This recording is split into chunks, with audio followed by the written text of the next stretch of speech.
మన ప్రభువును రక్షకుడైన యేసుక్రీస్తు శుభనామమునందనాలు. ప్రియదేవుని సంగమా, ప్రియదేవుని బిడ్డలారా, మరి అదే కాల సమయం దేవుని వాక్యం ధ్యానించుకోవడానికి ముందుగా ప్రార్థన చేసుకుందాం. ప్రార్థన. కృపగల తండ్రి, దయగల యేసయ్య, నీ బంగారు పాదాలకు లెక్కలేని వందనాలు, స్తుతులు, స్తోత్రములు. గతించిన రాత్రి అంతా నీ రెక్కల చాటును కాచి కాపాడి సంరక్షించిందేవా, మరి అదే కాల సమయం సజీవ లెక్కన చేరి ప్రార్థించుండగా వాక్యమైన దేవుడో వాక్యం ద్వారా నాతో మాతో మాట్లాడి మీరే మహిమా ఘనత ప్రభావాలు పొందుమని యేసునామమున అడుగుచున్నాం తండ్రి, ఆమెన్.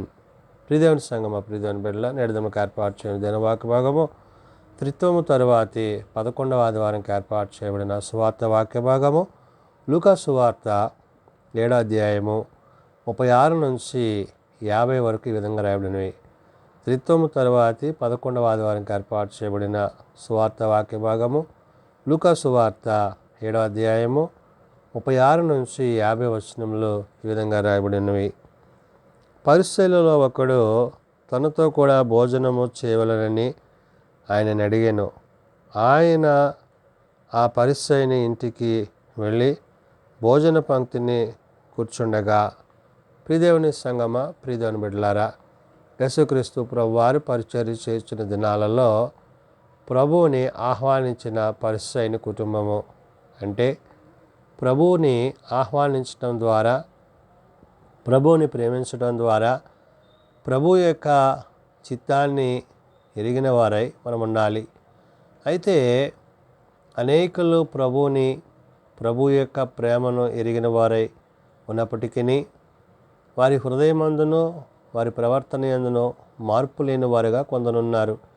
అటువంటి పరిస్థితుల్లో ఉన్న ఈ యొక్క పరిసయ్యులు, అంటే ఎవరైతే ప్రభువుని ఆహ్వానించారో ఆహ్వానించిన వ్యక్తి తన యొక్క హృదయము ఎలాంటి ఉద్దేశాలు కలిగి ఉన్నదో, ఎలాంటి ఆలోచనలతో వారు దేవుని యొక్క చిత్తాన్ని అంటే ఎరుగక వారు జీవిస్తున్నారో ఇక్కడ మనం చూడగలం. అంటే ప్రభువు ఆ దినాలలో మరి అనేకమైన ప్రదేశాలు ప్రాంతాలు తిరుగుతున్నప్పుడు ఆయన ఈ యొక్క పరిసయ్యుని ఇంట ప్రవేశించిన సందర్భంలో జరిగిన సంఘటనను ఇక్కడ మనం చూడగలం. ఏమని?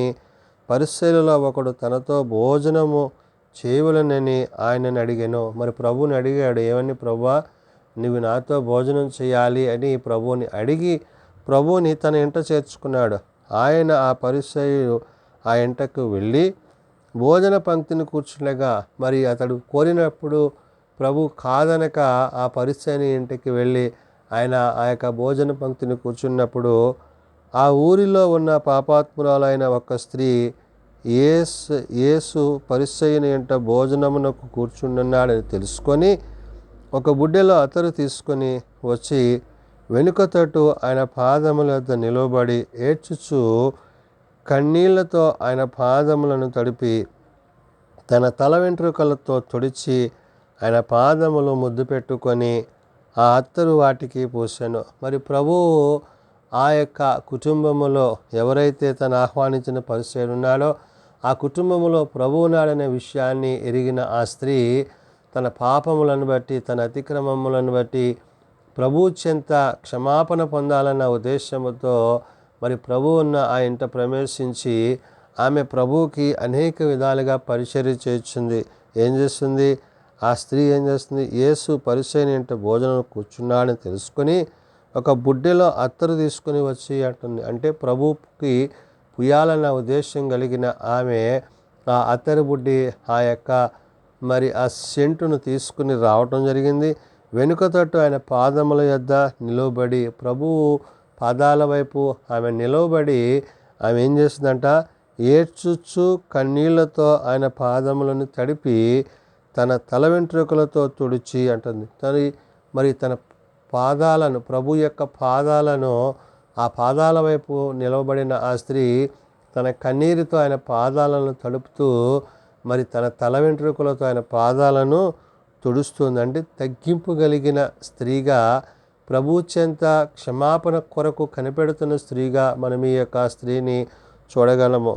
అయితే ఆయన పాదములను తడిపి తన తల వెంట్రుకలతో తుడిచి ఆయన పాదములు ముద్దు పెట్టుకొని ఆ అత్తరు వాటికి పూసెను అంటున్నది. అంటే ఆ పాదాలను, అంటే దేవుని ద్వారా తనకు క్షమాపణ విమోచన కలుగుతుందని ఆలోచన కలిగిన ఆ స్త్రీ ఈ విధంగా ప్రభువుకి పరిచర్య చేస్తూ ఆ పరిచర్య చేస్తున్న సందర్భమును ప్రభు అక్కడ గుర్తు చేశారు. ఆయనను పిలిచిన పరిసయుడు అది చూచి, ఈయన ప్రవక్త అయిన ఎడల తన్ను ముట్టుకొనిన ఈ స్త్రీ ఎవతయో ఎటువంటిదో ఎరిగి ఉండును, ఇది పాపాత్మురాలని తనలో తాను అనుకొనెను. మరి పిలిచిన వ్యక్తి ఏమో ఆ స్త్రీ చేయుచున్నదంతా చూసి ఈ విధంగా ప్రభు పట్ల తాను చేయుచున్నదాన్ని చూసి ఈమె పాపాత్మురాలు, ఈ పాపాత్మురాలు ఈ విధంగా చేస్తున్నా కానీ ప్రభు ఆమెను గద్దించట్లేదు, శిక్షించట్లేదు అన్నట్లుగా మరి పిలిచిన వ్యక్తి తన హృదయంలో తలంపగలిగి ఉన్నాడు. అంటే ఇక్కడ దేవుని యొక్క మాటల యొక్క ఉద్దేశం ఏంటంటే, మన హృదయములలో పాపపు తలంపులు కలిగి పాపపు ఆలోచనలు కలిగి మనం ఉన్నప్పుడు మనము ప్రభువుని ఆహ్వానించినప్పటికీ మన హృదయాలను సరిచేసుకొనకపోతే ఆనాడు ప్రభువుని ఆహ్వానించిన ఆ యొక్క పరిసయ్యుని వల్లే మనం ఉంటామనే విషయాన్ని ప్రభు ఇక్కడ గుర్తు చేస్తున్నాడు. అంటే పిలవటం అయితే పిలిచాడు, కానీ ఆ పాపాత్మురాలైన స్త్రీ తాను చేసిన ఆ యొక్క కార్యాన్ని చూసి తన హృదయంలో మరి ఆమె మీద అసహ్యత కలిగిన వాడై ఉన్నాడు. కాబట్టి తాను ఏమంటున్నాడు, పిలిచిన ఆ పరిసయ్యుడు చూచి, ఈయన ప్రవక్త అయిన ఎడల తన్ను ముట్టుకొనిన ఈ స్త్రీ ఎవతయో ఎటువంటిదో ఎరిగి ఉండును అంటున్నాడంటే ఆ స్త్రీని గురించి ఆయనకు తెలుసు, అయితే కానీ ఆమె అలా చేసినా కానీ ఆయన ఆమెనేమీ అనలేదు అన్నట్టుగా అంటూ, ఇది రాలును అని తనతో తాను అనుకునేను అంటున్నాడు. అంటే తనకు తెలుసు కాబట్టి ప్రభువు కూడా తెలిసి ఉండొచ్చు అని చెప్పి తన హృదయంలో మరి ప్రభువుని పిలిచిన ఆ ప్రేమకు బదులు ఈ యొక్క స్త్రీని గూర్చిన ఆలోచన విధానము అతనిలో ఎక్కువగా కనిపించింది. అందుకు యేసు అప్పుడు ప్రభు అతని యొక్క ఆలోచనని ఎరిగి అతని తలంపులను ఎరిగి ప్రభు అంటున్నారు ఇక్కడ, అందుకు యేసు, సీమోను, నీతో ఒక మాట చెప్పవలనని యునానని అతనితో అనగా, ప్రభు ఏమంటున్నారు, సరే పిలిచిన వాని యొక్క హృదయంలోని ఎటువంటి తలంపులు కలిగి ఉన్నాడో దాన్ని ఎరిగిన ప్రభు ఇక్కడ అంటున్నాడు, నీతో ఒక మాట చెప్పాలి అని చెప్పి ప్రభు అతన్ని అంటూ ఆయన అంటున్నాడు. అప్పుడు అతడు బోధకుడా చెప్పుమనెను. వెంటనే అతడు పిలిచిన యొక్క పరిచయం అంటున్నాడు, చెప్పు ప్రభు అంటున్నప్పుడు అప్పుడు యేసు ఏమంటున్నారు, అప్పు ఇచ్చు ఒకనికి ఇద్దరు రుణస్థులుండిరి. వానిలో ఒకడు 500 దేనారములను మరి ఒకడు 50 దేనారములను అచ్చియుండిరి.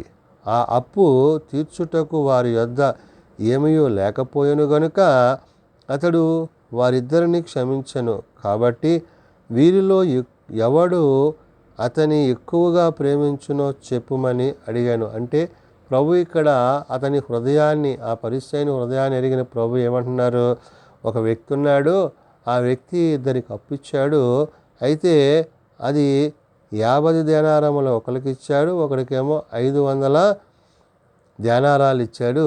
అయితే వీరిద్దరూ కూడా తీర్చలేనప్పుడు వారిని క్షమించాడు.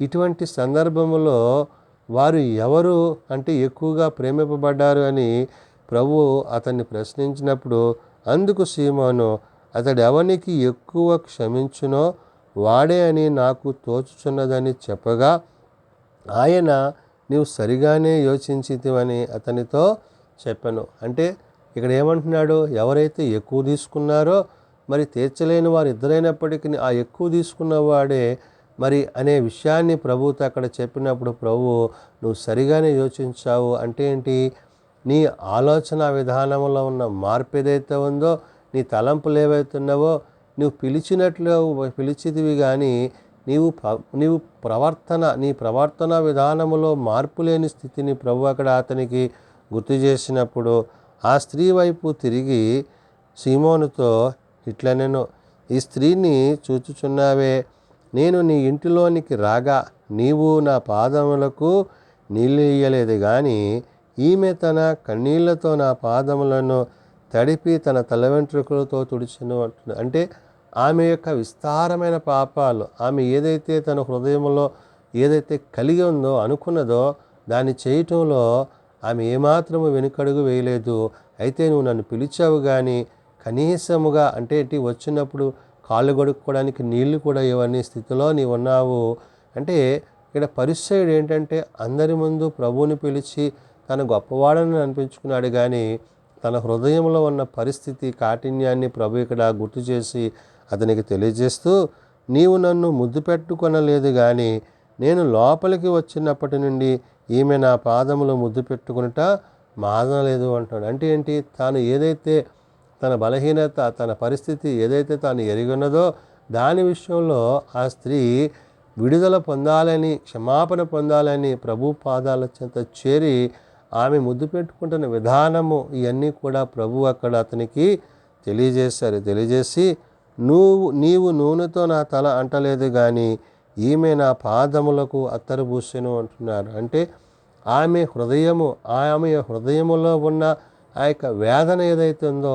దాని అంతటినీ ఆమె కుమ్మరింపజేసినదై ఆమె ప్రభు చేత ఆ యొక్క క్షమాపణ కొరకు కనిపెట్టినది ఉన్నది. కానీ నువ్వు పిలవడం అయితే పిలిచావు, కానీ నువ్వు కనీసము నన్ను ఆహ్వానించిన విధానంలో నువ్వు చేయని మర్యాదలను అక్కడ ప్రభు అక్కడ గుర్తు చేసి, ఆమె విస్తారముగా ప్రేమించను గనుక ఆమె యొక్క విస్తార పాపములు క్షమింపబడినని నీతో చెప్పుచున్నాను అంటున్నారు. అంటే ఎవరైతే ఎక్కువ తీసుకున్నాడో అతడు మరి ప్రభు క్షమించినప్పుడు సంతోషిస్తాడని, కాబట్టి ఈ స్త్రీ ఎలాగైతే తను విస్తారంగా చేసిందో ప్రభుకి ఆమె విస్తార పాపములు క్షమింపబడిన వంటిగా ప్రభు అక్కడ గుర్తు చేశారు. ప్రియమైన బిడ్డలారా, దేవుని చెంత మనము ధైర్యము కలిగి మన అతిక్రమములను, మన పాపములను ఒప్పుకొని విడిచిపెట్టేవారుగా ఉండాలని ప్రభు ఇక్కడ ఈ స్త్రీని గురించి మాట్లాడుతూ, ఎవనికి కొంచెముగా క్షమింపబడినో వాడు కొంచెముగానే ప్రేమించునని అంటున్నాడు. కాబట్టి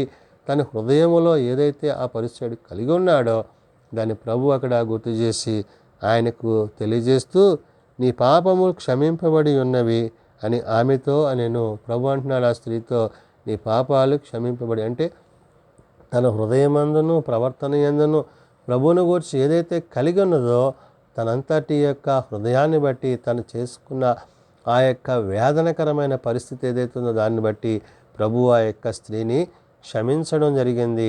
తన పాపముల నుండి ఆమెకు విడుదల దయచేయడం జరిగింది. అంత మాత్రమే కాదు, అప్పుడు ఆయనతో కూడా భోజనం పరుచుకుని కూర్చున్నవారు పాపములు క్షమించుచున్న ఇతడెవడని తమలో తాము అనుకొనిరి. అంటే చూడండి, వస్తున్నారు కానీ ప్రభు యొక్క ఉద్దేశాలను ఎరగని వారై ఆ వారి హృదయాల్లో ఎటువంటి ఆలోచనలు కలిగి ఉన్నారో ప్రభు ఇక్కడ గుర్తు చేశారు. అంటే మన హృదయము ప్రభువునందు ఎటువంటి స్థిరత్వము కలిగి ఉన్నదో, ఎటువంటి ఆలోచన ప్రభువు పట్ల మనం కలిగి ఉన్నామనేది ఈ యొక్క వాక్యము యొక్క ఉద్దేశాన్ని పరిశుద్ధాత్మ దేవుడు గుర్తు చేస్తున్నాడు. ఆమె విస్తారమైన పాపములతో ఉన్నది కాబట్టి ఆమె చేసిన పనిని బట్టి ఆమె పాపములు క్షమింపబడి ఉన్నవి. మరి వీరు పాపము లేనివారిగా ఆ స్త్రీని పాపాత్మురాలుగా వీరు చూస్తున్నారు, కానీ వారి హృదయాలు ఎటువంటి ఆలోచన కలిగినవో ప్రభు అక్కడ గుర్తు చేశారు. అందుకనే ప్రభు ఇక్కడ అంటున్నారు, నీ విశ్వాసం నిన్ను రక్షించను, సమాధానం గలదానమే వెళ్ళుమని ఆ స్త్రీతో చెప్పాను. కాబట్టి ప్రియదేవుని బిడ్డలారా, మనం ప్రభు దగ్గర క్షమాపణ పొందేవారిగా, సమాధానం పొందుకునేవారముగా, తిరిగి ప్రభు వచ్చినప్పుడు ఆయనతో ఆ సమాధాన సంబంధమైన స్థితిలో ఆయన చెంత చేరేవారై ఉండాలని పరిశుద్ధాత్మ దేవుడు గుర్తు చేస్తున్నాడు.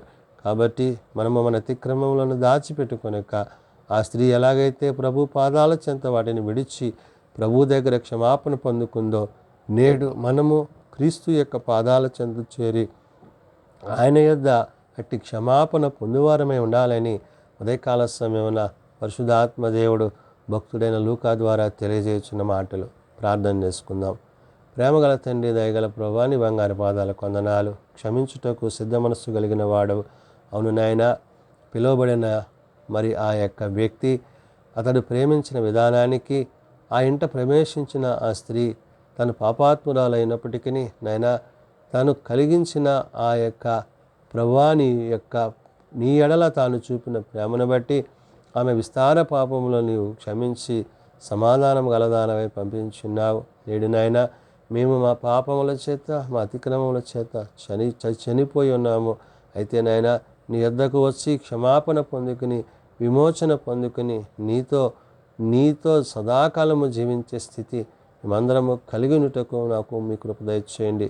అయ్యా, ఎవరైతే ఇంకా నేను ఎరుగక తెలియక తమ హృదయాలు కఠినపరుచుకుంటున్నారో అటు వారితో మాట్లాడమని, మారు మనస్సు పాపక్షమాపణ దయచేయమని, నిజరక్షకుడు నిజదేవుడైన నిన్ను బట్టి నీ చిత్తాన్ని బట్టి జీవించుటకు ప్రతి వారికి నీ కృప దయచేయండి. నేటి సబాతు పరిచర్యలో సేవలో నీ సన్నిధి మా అందరికి అనుగ్రహించమని, నీ రక్షణ వస్త్రాలు మాకు ధరింపజేసి నీతి న్యాయంలో జరిగించు దివ్యమైన నీ చిత్త ప్రకారం ఏలునట్లు అట్టి స్థితిపాటు అట్టి సహాయము నీ తోడు దీవెన మా అందరికి అనుగ్రహించమని యేసునత నామమున ప్రార్థించి వేడుకొనుచున్నాం తండ్రి. ఆమెన్. పరలోకమందున మా తండ్రి, నీ నామం పరిశుద్ధపరచబడుగాక, నీ రాజ్యం వచ్చుగాక, నీ చిత్తం పరలోకమందు నెరవేర్చినట్లు భూమి మీద నెరవేరుగాక. మా నిందనాహనుడు మాకు దయచేయము. మనల్ని అపరాధం చేసిన వారిని మేము క్షమించిన ప్రకారం అపరాధములను క్షమించము. శోధనలో ఏకాదశులను తప్పించము. రాజ్యము, శక్తి, మహిమ నిరంతరము నీవే నువ్వు తండ్రి. ఆమెన్. మన పరమ తండ్రి అయిన దేవుని ప్రేమ, ప్రభువైన యేసుక్రీస్తు కృప, పరిశుద్ధాత్మనిత్య సహాయము నిరంతరము సదా తోడైండి సంరక్షించునుగాక. ఆమెన్.